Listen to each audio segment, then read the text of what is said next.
We have had so many ups and downs and turns and all the things. It hasn't been this steady growth, but this is my lifelong goal. I'm in it for the long term. This is what I want to do. I've even thought about what else would I do? And there's nothing. This is it for me. So I'm not looking at it as okay, I've made it to 10 years. I only have another year to make it or whatever. Right. I feel like I'm oh, well, I've got another 10 years to really perfect it and get to where I want to go. And I have new goals and new things that I want to do. Welcome back to OKAYSISTER podcast. My name is Mads. My name is Scout, and Madeline, you're looking a little like me today. I am in all black, but I'm in a set, which makes it Mads approved. Yes. Oh my God, you're wearing a kitten heel. This is not a kitten heel. It's a platform. It's a block. kitten platform. This is a block heel. Courtney, is that asking our producer, is that a kitten heel? This is a block heel. Is that a kitten block, Courtney? It's just Is that a flat, Courtney? It's not a flat. Courtney says it's not a flat. Okay, listen. It's a hybrid. It's a hybrid. I'm not wearing a fucking kitten heel. Relax. Okay. You're wearing something of an elevation. I'm cosplaying as Scout today. I'm cosplaying as you. I know, you really are. And it's because we had the founder of Whimsy Row. Well, it didn't even matter if Rachel was on the podcast today. I have this set in 3 different colors. It's Whimsy and Row. You guys know that I'm a set girly. So yes. I love a lean-in. I'm in pursuit of being in a Nancy Meyers movie at all times. So this is just the perfect outfit. And yes, I do look fabulous. Thank you. Yeah, you're welcome. I mean, I have those black linen pants and I can't You need to get the top. This is the Valentina top. I asked Mads this morning, I was like, oh, should I wear my black set from Whimsy and Row? And she said no, she didn't want us to look exactly like twins. So I'm wearing my Perry top, white, cute, oversized. It's like a button down, which is kind of a signature style of mine in the past, I would say after this episode, we were talking about how white button downs are trending right now. Yeah. That's always been a staple, I feel like, in my looks. It's a staple, but it's just like everyone has it now. Oh, wow. Yeah. Well, I was really excited because any chance I get to try on a new white oversized button down, I'm in, and this one delivered for me. So, but I'm looking like Mads because I'm in a white shirt and oversized light blue jeans. Yeah, it is really jarring. Yeah, we really have role reversed. We've role reversed. We've role reversed. Wow. I mean, I think we should just get into the episode because it was so fabulous. Yeah. Rachel is also a sister. She has been part of the sisterhood forever. Meaning like she literally listens to this podcast. Yeah, which is so honestly, it's fun. the best when we have people who listen to the podcast because they as get guests. the vibe, they understand. Yeah. And I've been a fan of Whimsy Row for so long because I've worked with them with Camber, and they're a local brand. It's just make the most high quality, sustainable clothing. And the Whimsy and Row girl is us. Yeah. She is a sister. Yeah. You introduced me to the brand earlier this year, so I'm a new Whimsy and Row girl. But I talk about in this interview my experience when I first tried on the clothes. A+++. And funny enough, we have a connection because she's family friends with BFF Naomi, who's been on this podcast before. One of my best friends, Naomi. So it's like it's always such a small world. Always comes back to the sisterhood. Yes, it always comes back to the sisterhood. You were super in your question flow during this episode. What? There was like a time when I was like, okay, I'm just gonna sit here and watch you, and I didn't say much for like a good amount because you were like, you had the question, you had the follow-up question, you were interested, you were engaged, I'm a Diane Sawyer. You were a Diane Sawyer on this episode. I am the Gen Z Diane Sawyer. What can I say? Okay, you're not Gen Z. Guys, I am Gen No, Z. you were like not Gen Z. I'm on the cusp. You are turning 30. Do I need to remind you? You are turning 30, which is like actually really jarring for me to think that my little sister is 30. I'm so ready. Like, I am 30. That's how I felt. I am. When you're 27, you don't want to be 30. When you're 29, you're like, give it to me, baby. No, 29 is like weird. I'm ready. Yeah. I'm on my way. Yeah. I feel like that's a song. I know. I'm on my way to my 30s. Send me on my way. On my way. Way. I'm on my way. On my way. What was the other song we were singing this morning? On this perfect day, nothing standing in my way. That song is just peak girlhood. Like when But I I just think hear of that, Legally Blonde. is it Legally Blonde? It's Yeah. in every early 2000s rom-com. It's in the first scene of Legally Blonde. It's in She's every. getting ready to get engaged, and then she doesn't get proposed to. Well, yikes! Not a perfect day. Not a perfect day. Turns out not a perfect day. Yeah, we were listening to a. If anyone wants to have like an instant mood boost, Yeah. go to that song "Perfect Day" by I don't even know who it was by Hoku or something. Hoku. I guess, yeah. H-O-K-U. It's like a haiku, but Hoku. Okay, it's like Hoka, but Hoku. Oh, is That's it much Hoka? better. Or is it Hoku? Well, I would really hope it's Hoku because if it's Hoka, that's not great. Okay, anyways, just look up Perfect Day on Spotify and then go to the radio. Oh my God. That I'm going to was- subscribe to Spotify just so I have access to this. And we listened to that all the way here. I mean, just banger after banger. Also, I was showing Scout that I've gone viral. And I said, I've gone viral. but did you go as viral as we even talked about the fact that Lily Constantine, Yeah, she went viral. 38 million views on TikTok. That is Her nanny posted her, and this video got 38 million views. Sisters, Wait, I've been how on the many- internet for 6 years, and I've never received 15,000 followers overnight. But Lily's nanny received 50,000 followers overnight. 15. that's more people than like in a country. Yeah, 38 million How many people people. are in the U.S.? I don't fucking know. You think I know? I don't even know where Arkansas is on a map. Like, I don't know anything. Yikes.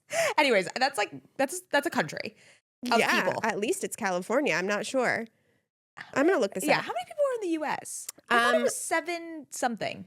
It's How not billion. Billion is many 1 billion is India. I know that. people are? Well, glad we have some barometer. In So I know it's not billion. how many people are in the U.S. 333 million are in the Okay. United States. How many people are in California?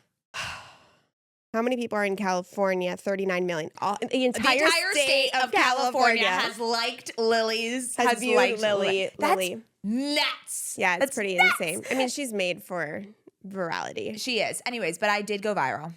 Sorry, because I revitalized a corner of TikTok that was untapped. Hard to do. Very hard to do because Yeah. afterwards I looked it up because I was like, someone must be talking about Yeah. this. Yeah. No one. It is the Swedish girl band. Is it Swedish? Again, Something. with the Some facts. sort. I think it's Swedish. We are Girl smart. band. Play. Oh, And their God. hit album. Their one hit album. Yeah.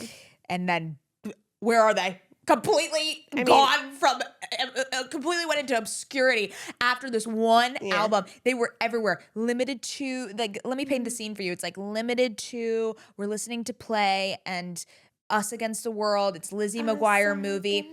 And I'm surprised you I did haven't- a video about it, and wow, people woke up. Yeah. People woke up. I can't believe you haven't stumbled into Bewitched yet.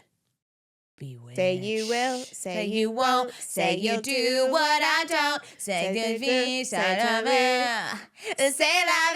Yeah. Oh my God, they're like Irish. They are. They did like the Irish bag. Irish. Sounds like such ignorant bitches on this. This I'm intro. gonna cut that part out. No, don't cut that out. People, this is relatable content. Oh, okay. Let's get. I like how we started this intro. Like, let's just get into the episode. And now it's gonna Let's get into this Yes. episode. Rachel Temko from Whimsy and Row. This is a value-packed, inspirational Oh my episode. God, You sisters fantastic. are going to genuinely hear how much we are literally obsessed with her clothing. She gives a little coupon code at the end. I'll give it right now. OKAYSISTER for a little percentage off if you sisters are like, yep, need, done, add to cart, yep. boom. And all of her info is going to be in the show notes. And so without further ado, let's welcome the mama to be, entrepreneur galore, fashion designer, sustainable Queen. community queen, Rachel to the I looked at a reel on OKAYSISTER Instagram of when I was like really pregnant, and no one should have filmed me and put me on the internet, mostly because Rachel just had a difficult time getting into the chair, and I had flashbacks to also being on camera in a lucid pre-labor trance, and it is documented on the internet, which I don't recommend for you, Rachel. So Yeah, no day in the life of a 9-month pregnant lady in your future. Yeah, good. I like really thought that I was gonna love being pregnant. But I don't know. Sounds like, well, buckle my sister is like really easy pregnant person. Oh, she's a unicorn. Yeah, exactly. Yeah. And so I was like, oh, this is going to be great for me. And then my first trimester was horrible. And I am like having like my body is so different. I'm just like, it's weird. Yeah. It's a weird experience, but amazing, you know. I wish they would. I feel like that's what every mother, you guys like all have to say, like, but it's amazing, but it's Okay, like, you know wait what a minute. I mean? Like, Did you it always has to be the caveat. Did you read my essay that I wrote on review? No, sorry. Oh, okay. Thank you. I wrote a whole essay. I have to send it to you, Rachel. You'll really relate. I wanna read It's it. about how I felt in pregnancy and how I was like reaching out to other women who were pregnant, and they would be like, oh my God, terrible. This sucks. But I'm so grateful. You have to put like the little caveat at the end. And I'm like, I would never put the disclaimer or the caveat at the end because I'm like, I'm fucking sick and that's about it. Right now, that's all I can see and handle. I think one of the biggest things that our society did not prep us for as women is that the beautiful pregnancy was kind of the outlier experience. And most pregnancies suck. Yeah. Like the people who love being pregnant, it's a very small percentage of I women. agree. I agree. And so actually me and my sister are both pregnant right now. Oh my God, wait, that Catch must be up a to joke. me, dude. That's absolutely not gonna happen. You guys should do this because it is. Am I going to have a third? I'd have to have a third. Right. Well, That's, you only have one, so. No. she's like, let's slow down. Wait, that's such a unique experience. Yeah. So it was like we literally found out days apart, like, and we were 5 days apart. Like I'm due August 5th and she's due July 31st. Oh my God. Wait. And the babies are going to be the same grade and everything. Oh, She doesn't want to. She doesn't want to know what she is getting, but I'm having a boy. Oh my gosh. I know. Wait, is it her first or her No, this is her third. Okay. Okay. How do you feel? Because I could imagine that if that happened to my sister and I, as beautiful as it sounds, Mady might be a little bit upset that I'm like raining on her parade. Like, yeah, totally. She has been so amazing through it all. Like she didn't even want to tell me until because she knew I was trying. So she like waited for me to tell her. And like, she also is like, you know, giving me my mom to like because obviously like we're going to be having our babies around the same time. So, and like, she actually hasn't, I don't even know if I should have said it on the podcast, but she hasn't really like announced and like told a lot of people, just like close friends and stuff. So it's definitely, she's been like very adamant about not stealing my thunder. That's Okay, so good. sweet. You can also tell us if you want us to cut that out. You can ask her after. But that's, I think, how I would be with Mady, I think, because it's like once you, even the second I can imagine is not a big deal. It's not as big. Yeah. Well, it's a big deal, but it's not as big. I don't know. I think if I have a second, I don't really think I'm going to tell that many people. I don't think it's going to be like, when it's your first, every day is a big deal. Yeah. I think the second, and there's reels of this, like signs of your first, your second, and your third. The third, it's like you don't even know when your ultrasound appointment is and you forget, right? Like by the time you get to that level, I think that's how I would be with my sister. So that's really nice of her. She's going to throw me a whole like baby shower. And I was like, well, let me like throw you one. Yeah. And she's like, let's just do a lunch. Oh, Wait, okay. A hot take I want to hear. I think that if you have, and I know I'm really going to piss some people off right now. that's what we do here best. If you have, you should not have a baby shower for a second or third baby. Like the baby shower's for the first. You have a sprinkle. No, you don't. No, That's you, baby shower. is a sprinkle. I like that. you have all the shit. It's just I know, weird to it's a me. lot. Like it's like It's a way to celebrate. Oh, I love any chance to celebrate, to do agree. a lunch, to do a gathering, agree. whatever. Ugh, I feel bad. I feel like, well, people are that's a coming and you. spending more money on me for the that's second a you baby. problem. That's See, a you I problem. kind of if like I don't didn't- want to be invited to a second baby shower. I All right, honestly well. like I felt like similarly about like when I got married and had all the things. I'm like, this is the one time in my life that Yeah. it's about me. So I'm gonna just relish in it. Yep. And like, yeah, when I have my second kid, I'm gonna have a little sprinkle. A little 'Cause, sprinkle. I like a baby sprinkle. And That's it's also fantastic. And it's also just not about us. Like our friends and family want to celebrate us too. Agreed. So I'm on Okay. Rachel's side. You're in the minority. I will work on that internally because whenever someone invites me to a second baby shower, I'm like, I already did this last year. do I have to get another gift? I was like like, deja seriously, vu. like your registry's even more expensive than the first Well, because round. you probably learned what you needed from the first one. You're like, okay, now we got this shit Yeah. on lock. Yeah. Okay. Well, I'll I feel think like about maybe it. for the sprinkle, like no gifts or something, you know? Yeah, like that's you can probably- keep it light. That's Okay. good. That's good. Let's transition because I want to say that your clothing, Miss Whimsy and Row, is so fantastic because I was about to say, like, you're wearing the pants and you're pregnant. And Yes. like when I first met you, we talked about how much we hate like jeans and like, like things with zippers and buttons. And I was like, I'm obsessed with the linen pants, the flowiness, the comfort, the oversized, like, and that was exactly, I remember we were sitting down and you told me, you were like, that you are the body I made Whimsy and Row for. And so ever since I've tried the clothes on, I've like, this is like the product for me. Oh, It Yeah. is. sweet. Yeah. It is. And Scout was I'll give introduced to the brand. Okay, you give your I'll little. give my. So I was introduced to the brand obviously this year, and I've been on a hunt in the last couple of months, especially postpartum, reimagining my body. What does it mean to feel good in my body? What are the clothing? I kind of have to like redo my wardrobe because for 2 years I was pregnant or this, and I've changed a lot. And so for me, I've been on a hunt for fit and quality, just on a hunt. I'm not going to wear things that don't look good on my body because they're trendy. And to be honest, I had a problem with a lot of the oversized stuff because I'm so short, it made me look bigger.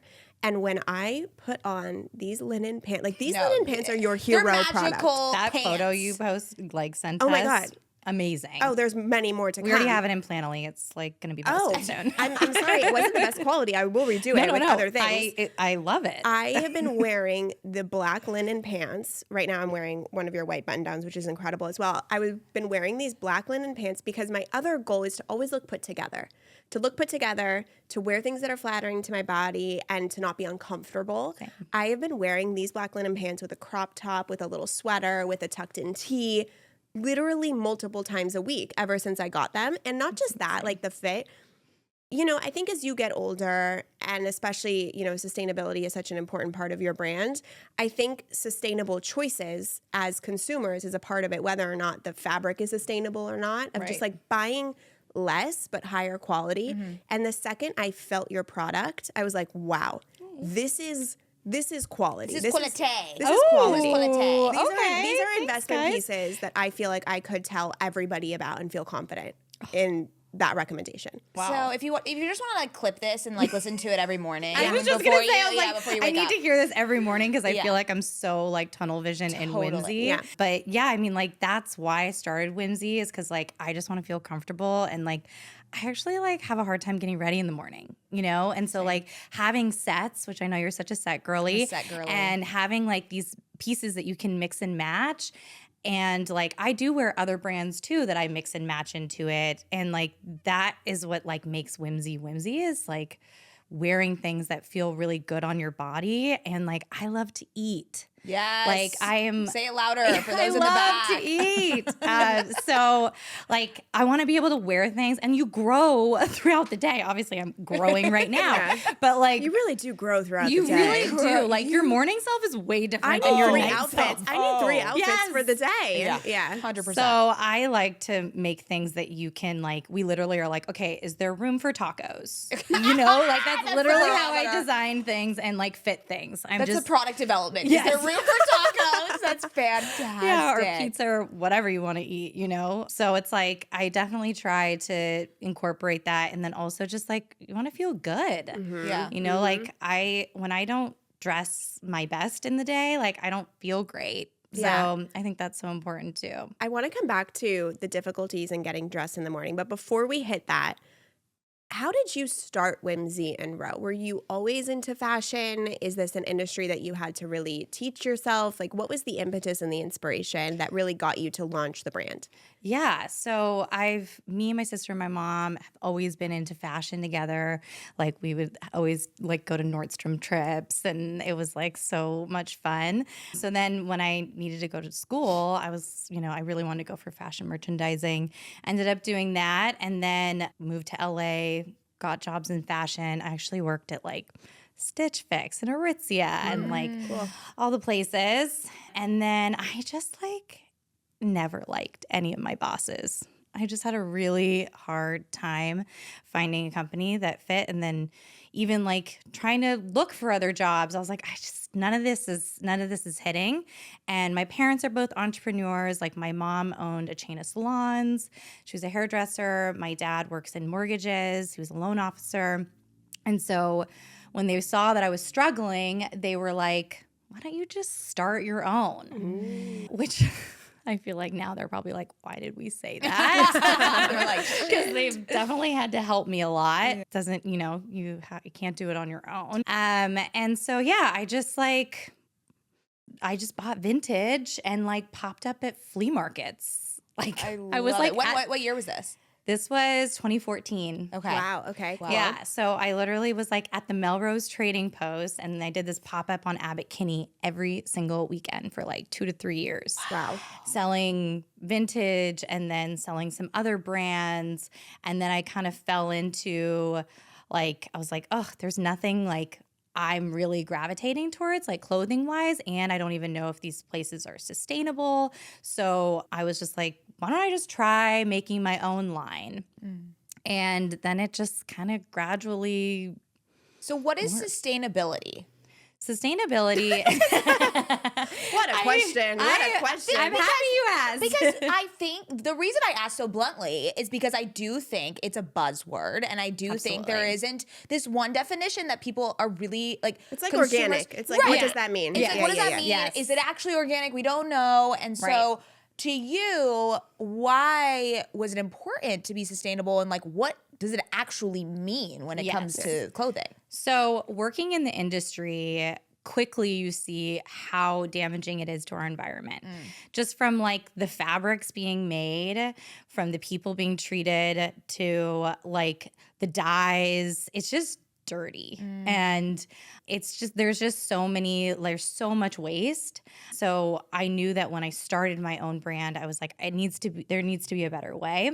I would say sustainability, yes, it's a buzzword. It's a spectrum, because some things matter more to you than others. Like maybe the fabric and the quality matters more to you, or like treating workers fairly and them getting paid fairly matters more to you. So I think there's like pieces.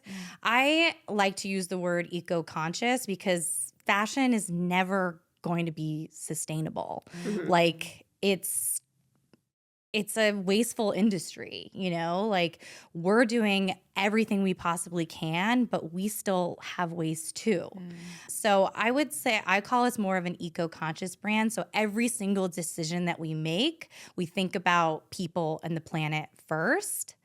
But, sustainability is also, I feel like, coined as like really expensive and all these things. And it doesn't have to be. I also think that you can be sustainable without shopping at sustainable brands. Like I think it goes into even more like how you care for your garments, like how you treat your clothes. If you're going to just throw them in the wash and dry everything every time and then you're just going to send it off to a landfill, and have to like buy more. Because I know that everybody can't afford to buy, sustainable fashion.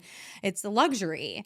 So I think it's more about like how you care for your items as well. Like what's the afterlife of when you buy something too. It's really important. Yeah. So it's like goes full circle. Okay. So how does Whimsy and Row show up Yeah. in the eco-conscious way? So from the fabric is where we start. We only choose fabrics that are like natural fibers and then low impact dyes. And then from there, we choose factories and vendors that like have the same ethos as us, that are paid fairly. And we do audits and we make sure that like most of our factories are downtown. Right. So yeah, it's really in LA. easy. Yeah. So it's really easy for us to just like go down there and see what's going on. And we have like really great relationships with our factories. And then from there, just like how we show up online, we offset all of our emissions. And what else do we do? Like just the way that we present everything, even at like our work. Just like how our cleaning products, anything that goes into it, we also donate and we like recycle all of our scraps, you know, even just like packaging. All of our packaging is biodegradable, recyclable. So it's in the fabric of every single everything. decision. So That's every amazing. decision, and which was so easy to start with from the beginning. But as we are growing, it's getting harder. I think my biggest pain point is pricing. Yeah. Because it costs so much to make our stuff here, to use the fabrics that we Yeah. do. And, you know, I want to be affordable and accessible for people. Yeah. So I was gonna say scaling a brand like this. And I mean, you started this in 2014. Yeah, Right? I was a baby. I was like 24. I know, it's wild. But I think what's so admirable about what you've built is that you have really leaned in this more like slow burn, slow and steady rather than, and in sustainability, you cannot just go really fast and scale so largely. Like it has to be this slow process. So talk to us about that from like a business standpoint, because I think a lot of people, even listening, they see a brand like yours, like they see our podcast and they're just like, oh, I want that success immediately. And they want that instant gratification. Yeah. But why is it better to slow it down and really enjoy that process instead of getting those like immediate gains? Yeah. I feel like I didn't really have another way. I just like the whole investment thing never really seemed, I know you went through that process too. Just never really seemed great. Like I wanted to own 100% of my business and I wanted to be able to like make the decisions and also not like freak out and be stressed all the time, having to have like a board and all of that. So I would say like I think you just kind of put your head down and you're just like, keep going, right? And then it's like 10 years later, you're like, what the fuck just happened? Truly. So true. But no, like you can talk to any of my coworkers, my team, like we have had so many ups and downs and turns and all the things. Like it hasn't been like this steady growth, but this is like my lifelong goal. Like I'm in it for the long term. Like this is what I want to do. Like I've even thought about like what else would I do? And there's nothing. Totally. This is it for me. So it's like I'm not looking at it as like, okay, I've made it to 10 years. I only have another year to make it or whatever. Like Right. I feel like I'm like, oh, well, I've got another 10 years to like really perfect it and get to where I want to go. And I have new goals and new things that I want to do. So It's really beautiful. Like seeing it, because I sometimes think with Camber, I'm just like, I think just because of the way society presents business, I'm like, oh wait, yeah, I'll sell it and this, and I'll do this, and then I'll what's next or whatever, and it's weird, and I love that. Or this was such a relief for me because I've been in business for 5 years. I had my first quote unquote kind of like down slump last year, and on the internet and the way it's perceived is that business should, this is what investors want to see, this is what people want to see, etc. It's this linear upward trajectory. Yeah. That's what they want to see, linear upward trajectory. And once you actually get into business and speak to business owners, that's almost impossible. Literally almost impossible, because business is like seasons. Yeah. There are ups, there are downs, there are winters, the times change, etc. And it just, like, when I had my first what I call winter in business, I thought there was something wrong with me as a business owner. Like, and sure, as entrepreneurs, there's also like, I look back and I'm like, okay, great, I learned from this, I could do this better, et cetera, et cetera. Like, I also look and like, how can I take accountability in some respect? And it was this complete leveling moment where I spoke to another business owner, and she's like, Scout, businesses go through Everyone go through seasons. It is not linear. It is up and down. And I think that no one talks about that, because at the end of the day, the successful person is the person that stays in business. Right? Yeah. Like, if it's up, if it's down, whatever it is, the person who stays in business at the end of the day is successful. Consistent. Yeah. And I love this idea of this longevity, right? And I think that in today's day and age, again, with review, that is my goal with my new editorial site. It's like this longevity. Beautiful, by the way. Thank you. I love it. It's like this longevity, this thing of like, oh, it's okay. I have 10 years to perfect this. I think it's such a new way to do business. And I kind of see this as a theme after talking to you and a lot of your work of like, you didn't like your bosses, so you wanted to redo that. You didn't like the way the fashion industry was, so you wanted to create something sustainable. And from a passion and purpose perspective, you also didn't want to do the crash and burn real fast. Talk to us about business and lifestyle, because growing a business for your lifestyle is one of the most important questions an entrepreneur needs to answer before they start a business. Yeah. Because your business should work for your life. You should not work for your business's model, And right? it's so, I always say this, like, it's such a weird thing to contemplate, because we get into entrepreneurship to be our own bosses, to craft it, but then there are stereotypes of startups and of entrepreneurship that I still fall into, and I'm like, wait, I got into this because I want to do it myself. Like, what the fuck am I doing? So it's you like might this as well go weird- work for I a might as well go fucking- work at a 9 to 5. Yeah. Like, I'm like, what? Like, so I know. it's so I've had to relearn that and relearn that as well. Yeah, every day. Yeah. So how have you crafted your startup in your business so that it fits with your lifestyle? Yeah, I mean, I always knew that I wanted a retail store, which is kind of seems like nobody does retail anymore. But Also, the retail store is incredible. I need to take Scout. I'll dress you up. I want a retail store. When you said that, I was like, someone, like, it's gonna come back, all that stuff. Because no in-person experiences. People I won't shop online anymore. I won't do it for the most part, because it's the way, like, when I open your package of stuff, like, right, when I ordered these things and I felt it, I was like, oh my God. It's a different This experience. is a different for sure. experience than seeing it online. Like, end of story, period. And we need that when we're, for people who are really serious about what they're putting on their bodies, the types of brands that they want to, support, and what their lifestyle is in relation to clothing. You got to try it on in real life. I just love retail. Yeah. I like one of my favorite things to do on the weekend is just like pop into different stores and like get brunch. So I just knew that I wanted a retail store. And so I made my space, which I used to live 10 minutes away from, but now I live 10 minutes away from here. Yeah. I made my space like I can pick, pack, and ship out of there. I can have the retail in the front. And then I lived really close, and it was just like, it just is very zen. And it works for my life. And now that my business is where it's at, I only need to go in a few days a week, and then I'm able to balance and be home for a few days a week and work. And so now I'm like, so I just make it how I want it. And, sometimes I'm busier than I'm other times. And I've really cherry picked my team to support me and understand how I work. And I think that I also hated in fashion how everything was manic and catty. Yeah, I was gonna say, it was like an emergency. Intense and emergency. And I always remind my team, I'm like, it's just clothes. Yeah. We're just making clothes here. We're not saving lives. Yeah. It's just clothes. If something's late, our customer base will understand.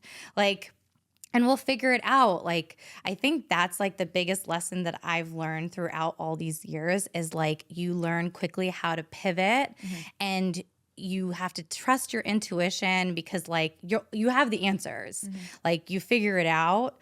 I know I'm kind of going off of the question. No, but you're totally fine. Well, I was going to say something about your retail store because I think, and it kind of meshes in with the pivoting, is you guys have been so great at community and at events, you know, as with coming Camber. from the event girly. Oh man. But that's what I've seen that has set you guys so apart. You know, I obviously with Camber, that's all we do is in-person experiences and community events. And so when I see a small business and a retail spot like really utilizing the community and bringing people together, like that is, I mean, one, it's like just so good for business and people like feel so attached to the brand.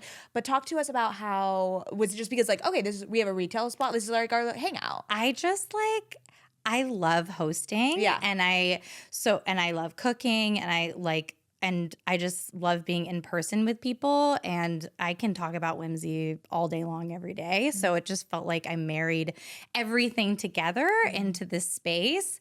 So it just felt like I just love how I used to throw pickling like workshops and like, you know, some things that my family would be like, why are you doing this? This is not making you any money. I'm like, but I love it, you know? But now we're like, like when I do events, it's to bring people in and shop. And like, if you don't have community and you don't have a way to like be there for your community, like what's the point? Totally. And like, there's so many brands.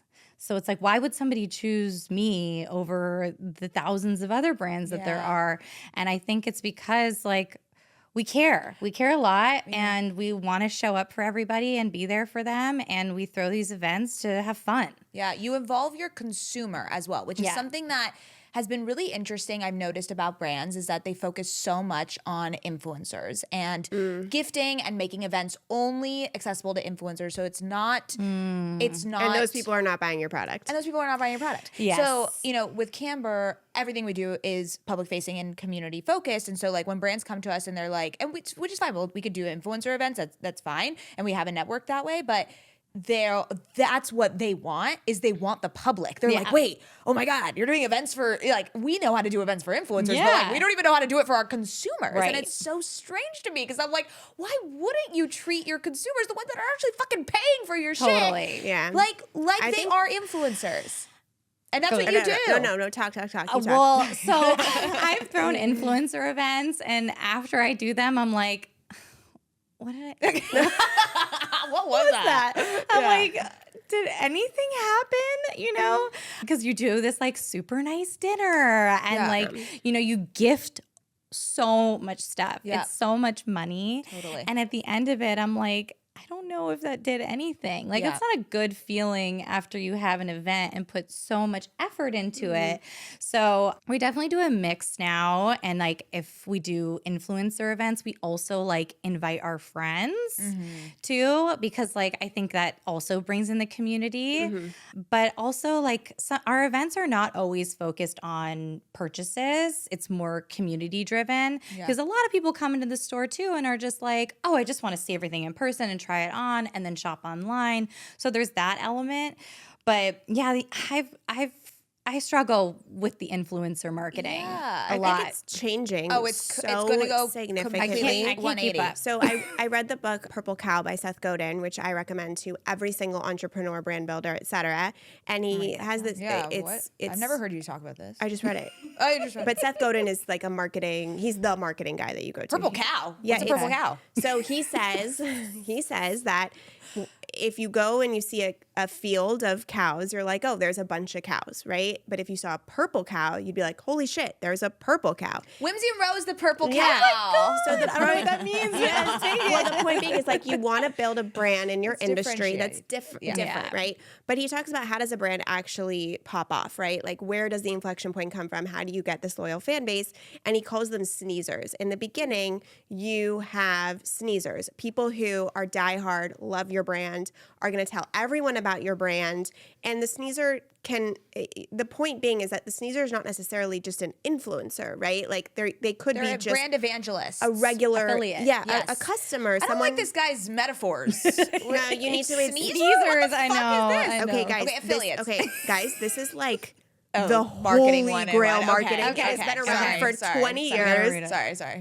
This is the Bible, I'm telling sorry, you. okay, Okay. So the point being is that brands miss the sneezers and they go for the person they think is going to do it, or they Celebrity. ignore the sneezer because that person doesn't have all these Clout followers or and- all this yeah. influence, but they're the ones on the ground that are just going to say your name because they want to say your name. And the brands, he was like basically talking about community before community is a thing today. Yeah. He says if you pour into your sneezers, they will tell everybody, and that's when you hit the masses. And it's the people who don't pour into their sneezers and just go for the masses right away that they will eventually, like, you can sustain that only so long with advertisement and money, but eventually you don't actually have a foundation. And so, you know, this was written 20 years ago, but essentially the sneezer is the community, right? Like he was saying that, like look at your sneezer and ask them what they want, do things for them, promote them, give them free stuff, make them feel like they're in a special club. And that is what community is today. And I think that the influencers used to be the sneezers. That used to be The way that it spreads. the way that it spread. But now that, you know, they've been saturated, they've talked about so many products, there's so many events, we need to think of influencers as much more of like a PR situation versus a marketing Or situation. like a celebrity endorsement or something. Yeah, Like, or like it just makes you look like, you know, some things in building a brand and a business make you look cool or make you look in the know, and that You gotta have it. eventually will tie to sales, but it's not this direct correlation, it's not this direct growth, but it's a part of it. It's like saying I was featured in Vogue. Like the Vogue article might not have brought the traffic, but you saying you were featuring your sure, that gives you that check it gives mark. you the check mark. And like the check marks are important, but at the end of the day, like influencers are starting, in my opinion, to like go over to the PR side of things versus the marketing side of things. And the community, aka Seth Godin's sneezers, are the new way to go. Yeah. So I think that community for me is such a hard thing for me to wrap my head around because I don't like being around people. So like events like are hard for me. Like I'm such an introvert, okay? Yeah. Like I'm sorry, it's just true. Like I'm such an I can't I'm like a mix. like what Mady does, like never in a million years. I mean, listen, I'm like the in between of you both. Okay. guys, this is the thing. You guys don't see me post these events, okay? I am rotting in my bed for hours and days after, okay? But just like what it says. I agree. So how do you It is build a community if you are not as an introvert. as an introvert? How do you build community as an introvert? So I feel like, so we started this affiliate program. We use Shopify, and Shopify has this free app. It's called Shopify Collabs. And we have built a big community on there with affiliates. And affiliates can literally be your customer. Yeah. And they can earn commission. And then, so every month we email them like friends, you know, and giving them free stuff, discounts, making, you know, like showing up for them and showing that like we're in this together, like let's spread the word. So I think that's been really good too. And like we'll give them incentives and things to like. I was gonna say making like an affiliate for your community, because I feel like affiliate programs are only limited to influencers, and Which so, like we don't do that. That's so, great. Yeah, because anybody can be an affiliate. I mean, you guys are gonna walk out and be like, "Oh my gosh, I love Whimsy and Row. I'm wearing this set," and your friend's gonna be like, "I need to get that." Right. Where like I feel like word of mouth is much more stronger than, you know, you posting it on like, you know, a big influencer talking about it. We also have found that our micro influencers are much stronger and bring in much more sales than bigger influencers. Yeah. So, and we have just like such a small budget because we're such a small brand. So like we really like, if they follow us, they naturally just like organically post about us.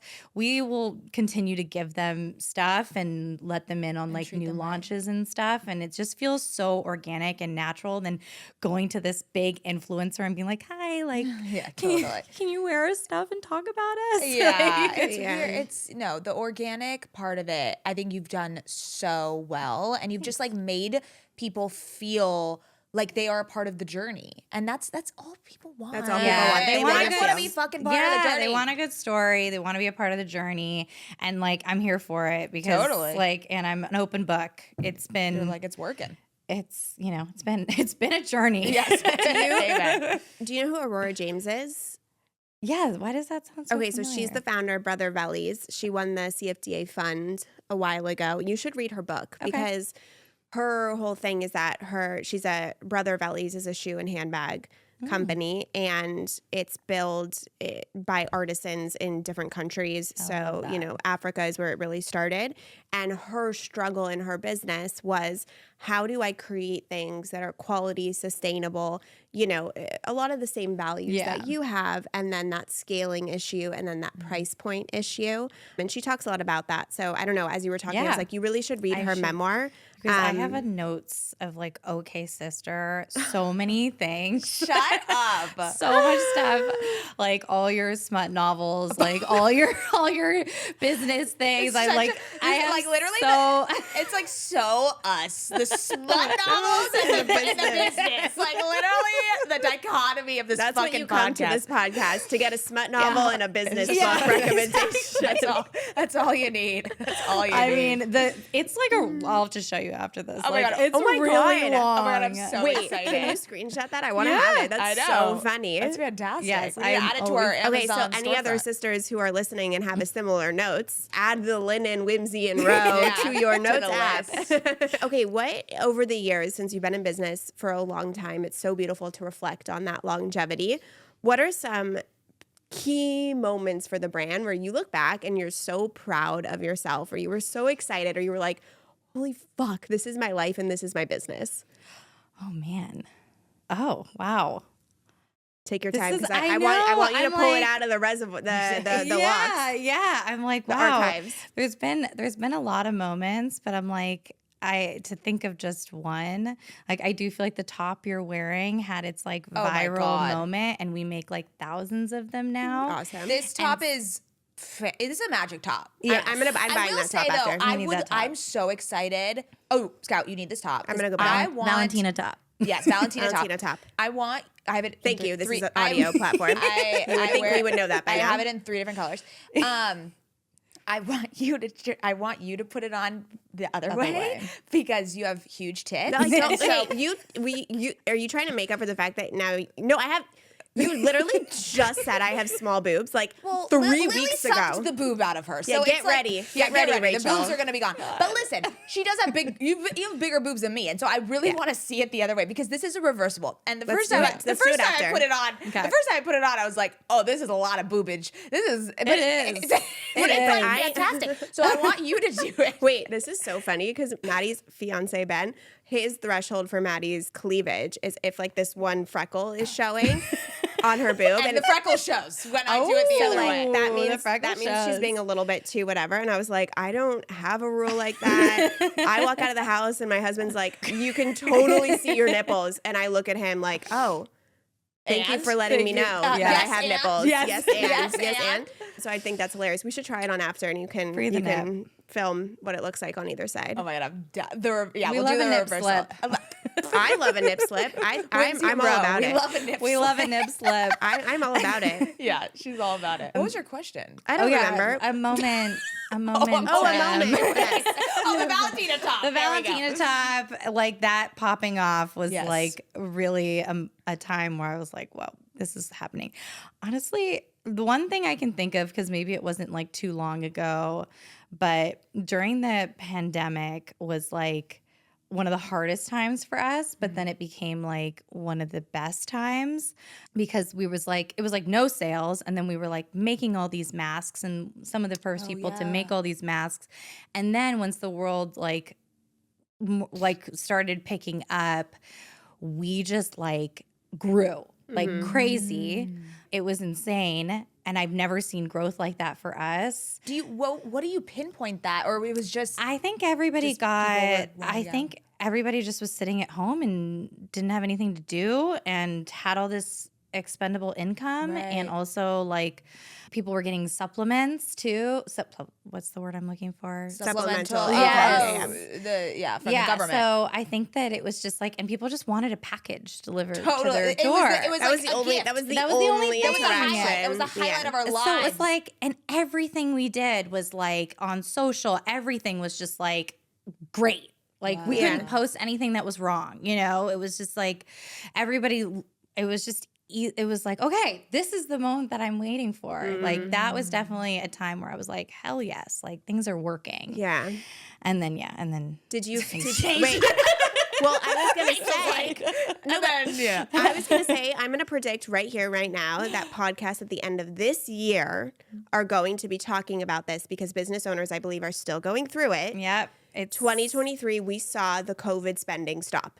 Do you agree? Yes. Yes. Every absolutely. business owner is going to start talking about this one. Yeah. Small business owners are going to start talking about this one. I mean, because, people are already talking about it. It's like crazy. We're all just like, hello? Yes. Right. Where is everybody? Yeah. Well, it's because, I mean, I started my business in 2019. So I technically hadn't really been in any sort of full force to be able to predict seasons in my business. Right. It was just great all the time because when COVID happened, people were remote. They couldn't go anywhere. They had so much expendable income because they weren't out spending money. They weren't traveling during the summer, et cetera.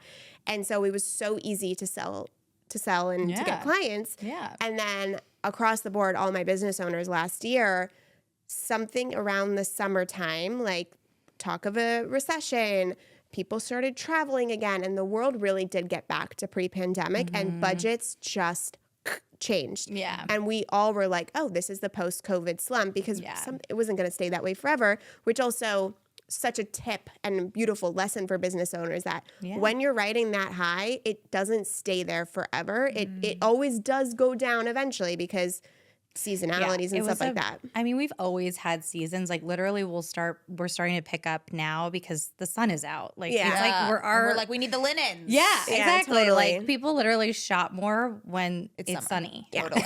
Like Go figure. just the way it goes. And it's been raining here for a while. And I always have to like check in with myself at the beginning of the year because I get like a little depressed, just like, where is everybody? Like, what's going on? What am I doing? And then I'm like, okay, remember, like, it's the beginning of the year. Yeah. Like everybody just bought a bunch of stuff for the holidays. Like you need to just like give yourself time. And I usually like during those times, I like tighten everything up. You know, I do my best to just like dial everything in because like we're heading into our most busy time. We're actually like busier during this time up to summer than we are over the holidays. Oh, interesting. Yeah. That's so interesting. It's so important to know that as a business owner. Yeah. Like it's so like Well, summers. people love our linens. Yeah. So it's kind of our bread linens and are butter. perfect. Yeah. The linens So are perfect. like we were talking about, I really do listen to our customers and I just go with what they want. Like everything, all my buys, everything that I do is dependent on what they want and the data. 100%. How do you collect that feedback? Just by what people are purchasing, what you're hearing? Is there ever a line that you draw? Because I feel like brand owners talk about this a lot of like, do you give the customer what they want or do you innovate something that they might not know that they even need at this point? Like what's the fine line between having a business be run by the people that purchase your stuff versus your own originality and creativity? It's both. Both. I'm literally a fortune teller. Like I'm not kidding. And I'm okay at it. Like I try my best, but like I'm planning spring summer 25. Oh my God. Right now. Also, how? Talk to me about that. It's Talk hard. to me about that in the fashion industry as well. Like Do how? you do research and see what other people are doing, just kind of understand, or you literally just I like, feel like fashion designers know the future they do. more than any other person. We try. And like we also are just predicting what you guys want. So what I do is like we have like kind of our tried and true and we like know what sells based off of like our data. So I always do repeat stuff. Some brands like won't repeat things. But for us, like we repeat stuff because we've already spent all the money. We know it works. So why not? And then we sprinkle in new things. And this is basically like I like to plan my seasons in the season that we're currently in, thinking about like, oh, what do I wish I had this season? And I think we do have an advantage that our stuff is timeless and we play on trends. Like this vest is like trending right now, but we did a very simple version that is going to like live in your closet forever. So like we don't have to like I've given up on trends because I'm just not that quick. And the minute that the trend is happening, it's already over. Totally. So so we're planning spring summer right now, and it's a lot of like I ask my entire team like, what do you guys want? Wait, can I make a Can I make a suggestion? Yeah, please. Okay, well, I'm gonna do it after because I'll Just show say you. it, and then we can. Please, I'm No, we don't open need to to cut all. it out, but I feel I'm like this open to all of it. type of top would be so perfect. But I don't know if it'll be also like cool next year. But it's the ones I want to say it's Gani kind of where it's like bigger sleeve, short sleeve, but like puffier sleeve, Yeah. and then the ties all the way through. Oh, cute. And I like a little more boxy. I just feel like that would be perfect with a linen set. Yeah. Because I've been looking Maddie's for your something new like this, and I'm designer. like, I'm here for it. We're product actually development. send me a pic. I'm gonna send you a pic. Let's my make God. it. I'm on the product development team. Let's for make Whimsy and it. Row We'll now. call it the Maddie. Wait, stop! We have to. I am so jealous right now. We'll name Well, it then after you have to you. be, you have to be Yeah. a fashion designer. Come up with something. Yeah. I want to be a fashion designer. I'm You guys, jumping you in. can do it through me. Oh my I'm God! gonna I send don't you. even have to have my own fashion line. Like, How what is amazing! this? Send things to Rachel. But Send just be things, like, be can you like, make this excuse on me, Whimsy and Row? Excuse Like, me, we're gonna got need this you. launching in I about got you. 3 months. Okay, I want to ask: is there like a trending hashtag or something about like bridesmaids at Whimsy and Row or something? Because like everyone wears that one dress. What dress is it? The Lola. Everyone wears this dress. This is the bridesmaid dress. It Okay, is. sisters, if you are listening and you are a bridesmaid, like coming up or just going to a wedding, Yeah. this dress is every bridesmaid. It's great because it's a wrap dress. Yes. And then it covers your arms. It's very flowy. And we make it out of this tencel Cupro fabric that looks like silk. Yes. So it's just like so gorgeous and lovely. And Yeah. it fits so many different body types. Yeah. I mean, that and the Valentina. Yeah. And then our Flora pants Yeah. Those kind are of the, put us on the map. yeah. What's your creative process? Like, how do you get inspired when you feel like you're in a rut? Where do you turn to reignite that creative spark? Well, actually, your podcast kind of helped me a little bit this year because I loved how you were like, you need to give yourself space. So We said that? Yes. I'm like, fuck, I need to remember that. I was like, This I- is why I we need have that this, so reminder. that Yes. we remind ourselves. Because I mean, I like because I'm going, and then I'm like, oh shit, I gotta figure out what I'm doing next year. Like, how am I gonna get in that headspace? Because we're like, I just planned I just finished planning fall winter this year, and then we're launching all spring summer, and then I'm like, okay, I have to figure out spring summer next year, or I'm gonna be late. And so what I do is like I honestly go to my team first. I'm like, hey, we do like a monthly meeting. I'm like, hey, we're planning spring summer next year. Anybody has ideas, throw them in the Slack, and we start just going on Pinterest and pinning things. And then it kind of like gets me in that headspace thinking about next year and what we want, what we want. And then from there, I have a designer who she's just so talented and creative. And we just start like, taking things and are like, I create like a line sheet. And I take the things that I'm like, okay, we have to make these things. And then these are the things that like I would love to make. And she sketches all of it out and we put it together. And then it's like every week we touch base together and we keep working on it. And then we start sampling. Wow. It just baffles me. It's like you have to turn on two different brains because you're launching spring and summer this year, Yeah.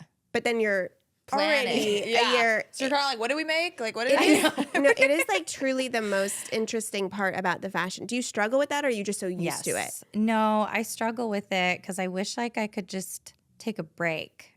Yeah. Just to like recalibrate and be like, and before I have to start the next season, just like take a breather to also just like see what sells. Like Totally. I already have to Yeah. figure out what I'm going to make next year when I don't even know if the styles that we made this year are going to sell well. They're not even launched.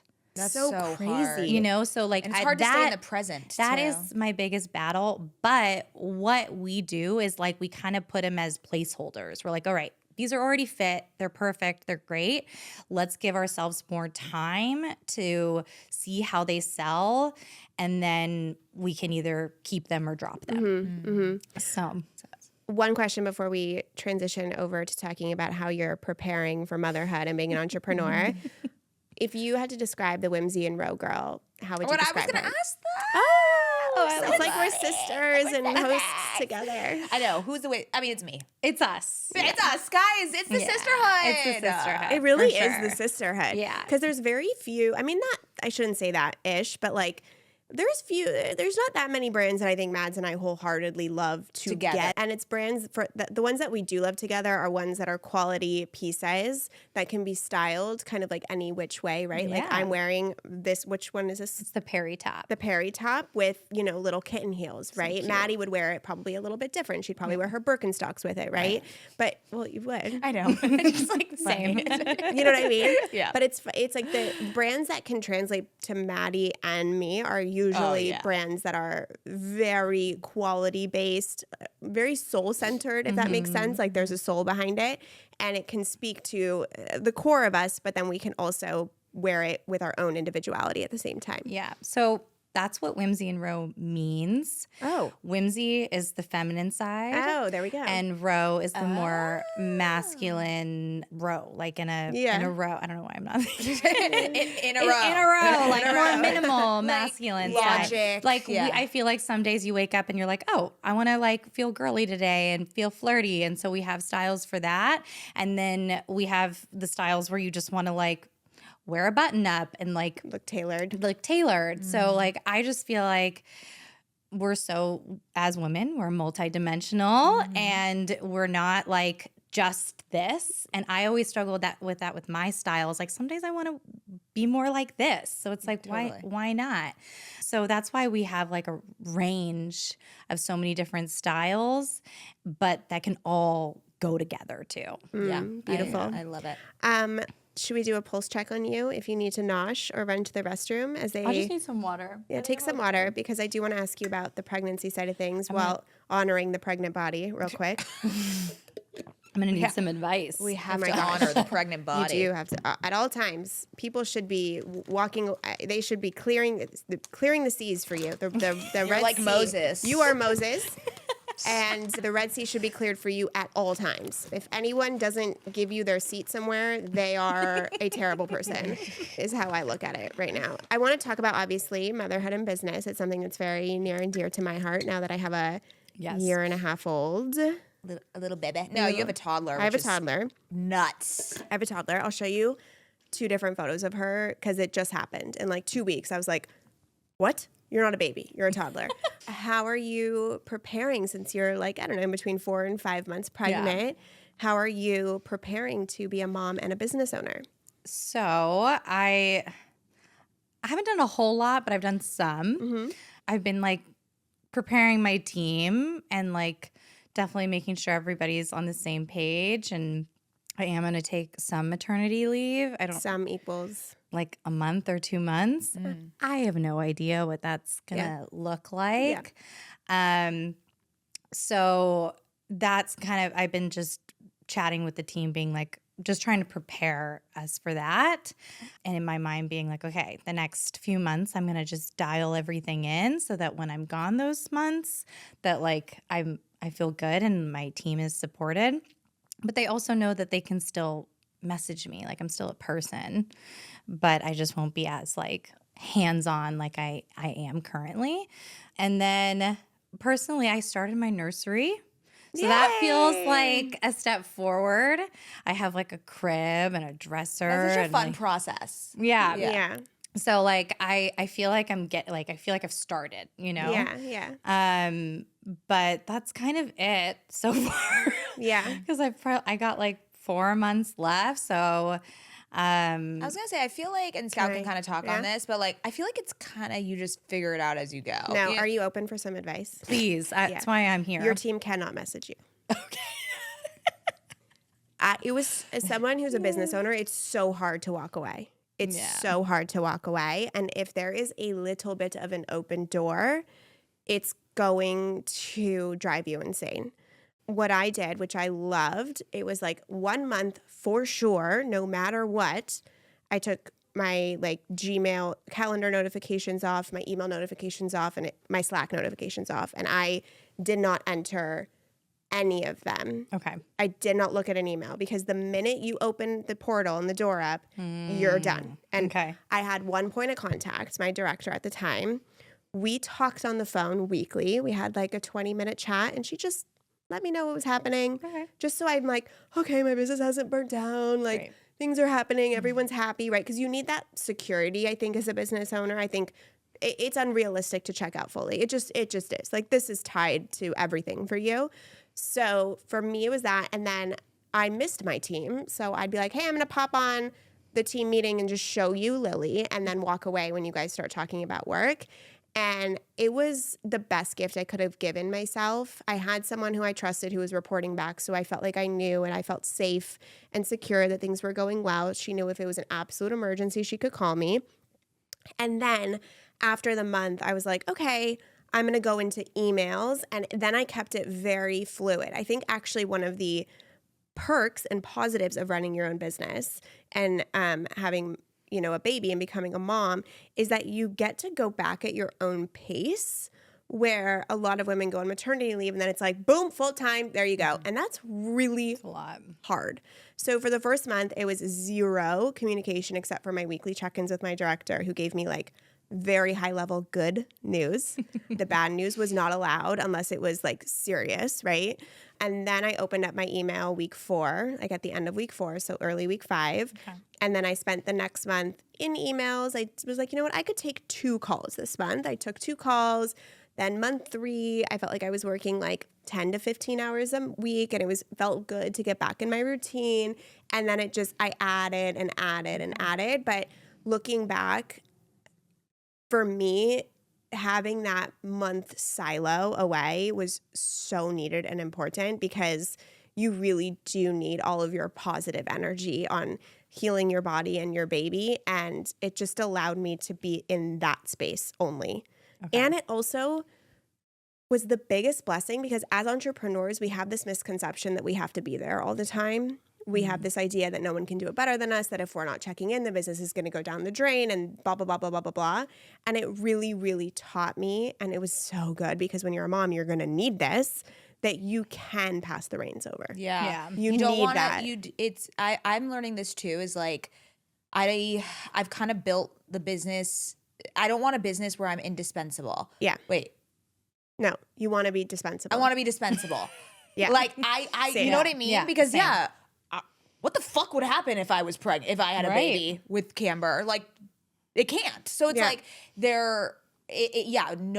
realizing that is really tough. Yeah. But also it's so important for the maternity growth of your business. And a maternity leave will show you that you are way less important to your business. That's in the good. best Yeah, That's good. totally. possible. Scalability. I am all about passing things off and having people do things. I know it's not going to be exactly how I'm going to do them, but I'm happy that I'm not doing them. Yeah, You know, totally. like I learned that a long time ago, because like as a business owner, you literally can't do it all. Yeah. You're going to like, I get this eye twitch sometimes, and I'm like, okay, you're doing too much, you know? Yeah. Your body is like Yeah. shutting down. Like, Yeah, exactly. Like glitching out. But yeah, like I'm all for that. But like that is amazing advice. And I think that's kind of where my head was at. And I'm very much being like, we're just gonna like see how it goes. But I think that first month, just like giving yourself that time, and like really what can happen in a month. Do you have any moms on your team?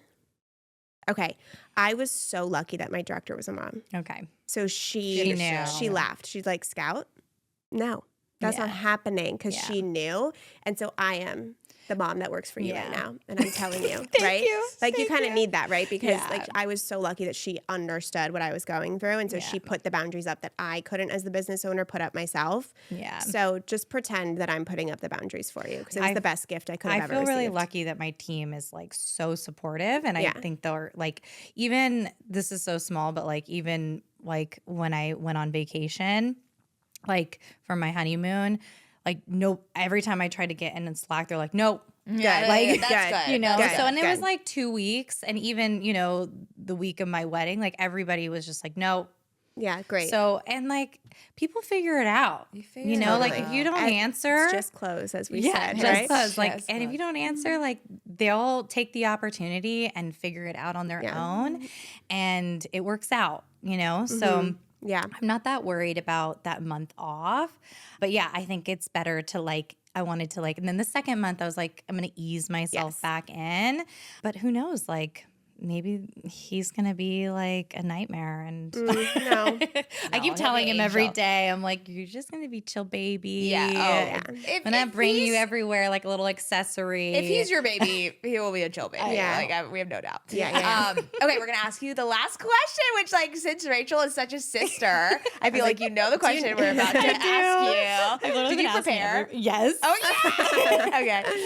If you were to brag about one thing and you cannot be humble, what would you brag about? I have to say my cheese and charcuterie spread. Oh my god, that's a great one.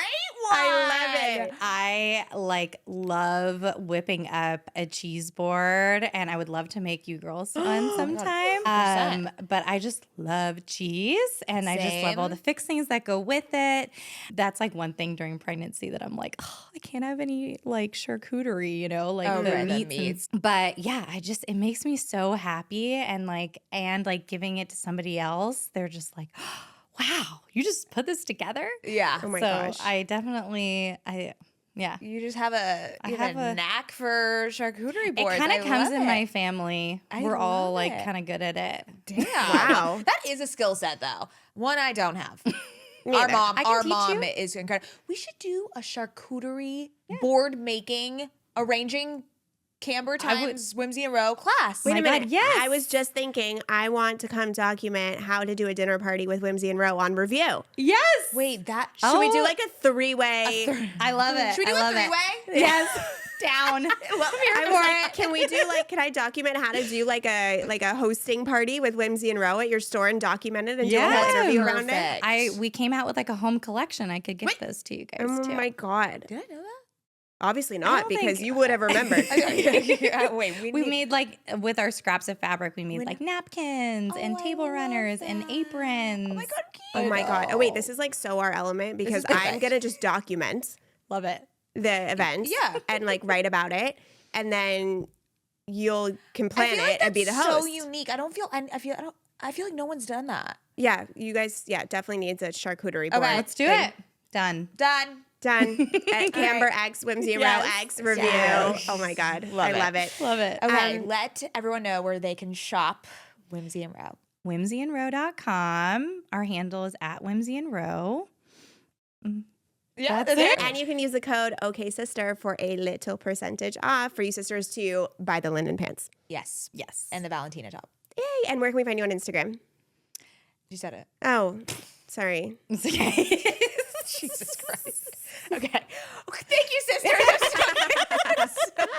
We Follow love us you. at OK Sister Pod. Love you. Yay. Oh my god, that was so That was so fun. fun. That was great.